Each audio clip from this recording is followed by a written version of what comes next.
Hi hello నమస్తే friends, welcome to my channel Vijaya మా ఊరు. ఈ ప్రపంచమే ఒక వింతలోకం అంటుంటారు.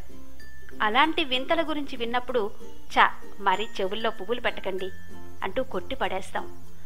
ఇంకా చెప్పాలంటే అలాంటి విషయాలు చెప్పిన వాళ్ళని పిచ్చోళ్ళని చూసినట్టు చూస్తాం. కానీ అదే విషయాన్ని మనం డైరెక్ట్గా చూస్తే దాన్ని నమ్మకుండా ఉండలేక అయోమయంలో పడిపోతాం. అలాంటి వింతే మయన్మార్లోని క్యాయెక్టియా బుద్ధ దేవాలయంలో ఉంది. ఇంతకీ ఏంటా వింత? ఇదిగో ఇక్కడ చూస్తున్నారు కదా, అదే గోల్డెన్ రాక్. ఒక పెద్ద కొన మీద ఎలాంటి ఆధారం లేకుండా ఒక పెద్ద బండరాయి ఉంది. కొన్ని వేల సంవత్సరాల నుంచి ఎలాంటి ఆధారం లేకపోయినా క్రిందికి పడిపోకుండా అది అలాగే ఉందట. ఎన్నో తుఫాన్లు వచ్చాయి, ఈదురుగాలులు వచ్చాయి, ప్రకృతి బీభత్సాలు ఎదురయ్యాయి. అయినా ఆ బండరాయి మాత్రం అలాగే పర్వతం చివరి అంచులో దృఢంగా నిలబడి ఉండిపోయింది. దీన్ని చూసిన ఎవరికైనా ఆశ్చర్యం కలగకుండా ఉండదు కదా. అంత పెద్ద రాయి పర్వతం అంచు మీద ఎలా ఆనుకునుంది? అయితే అందుకు ఒక కారణం కూడా ఉందట. అదేంటో తెలుసుకునే ముందు మీరు చేయాల్సింది ఒకటి ఉంది. క్రింద రైట్ సైడ్ కనబడుతున్న రెడ్ బటన్ మీద క్లిక్ చేసి నా ఛానల్ని సబ్స్క్రైబ్ చేయండి. అలా చేస్తే నా ఛానల్ అప్డేట్స్ అన్నీ మీ ఈమెయిల్లో చేరిపోతాయి. ఓకే ఫ్రెండ్స్, ఇక టాపిక్లోకి వచ్చేస్తాను. పచ్చని ప్రకృతి సోయగాలకు దేవాలయాలకు మయన్మార్ నెలవు అని చెప్తారు. ఇక ఈ వింత చూస్తే మాత్రం వింతలకు కూడా నెలవు అని చెప్పుకోవాల్సి వస్తుంది. అదే క్యాయెక్టియా బుద్ధ దేవాలయం. ప్రపంచంలోనే 3వ అతిపెద్ద బుద్ధ దేవాలయంగా ప్రసిద్ధి చెందింది ఈ దేవాలయం. ఇక్కడే మనం చూస్తున్నటువంటి అద్భుతమైన విశేషం గోల్డెన్ రాక్ ఉంది.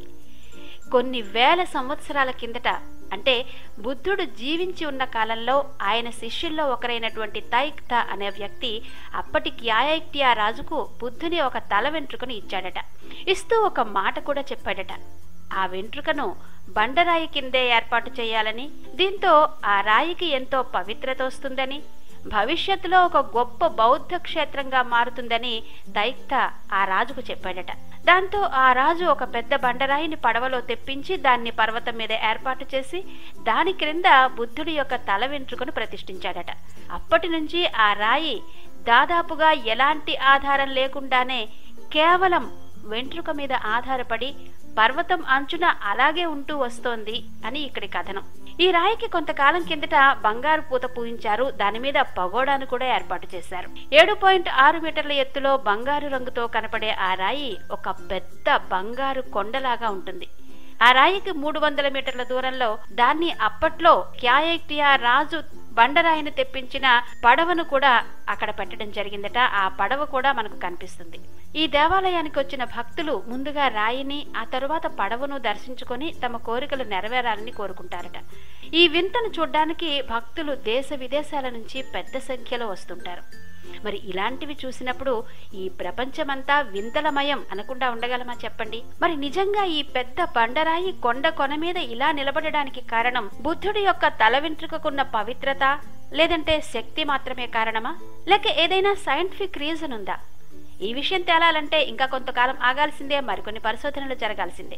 ఓకే ఫ్రెండ్స్, ఇలాంటి మరిన్ని విశేషాలు వింతల గురించి తెలుసుకోవాలంటే నా ఛానల్ని సబ్స్క్రైబ్ చేయండి.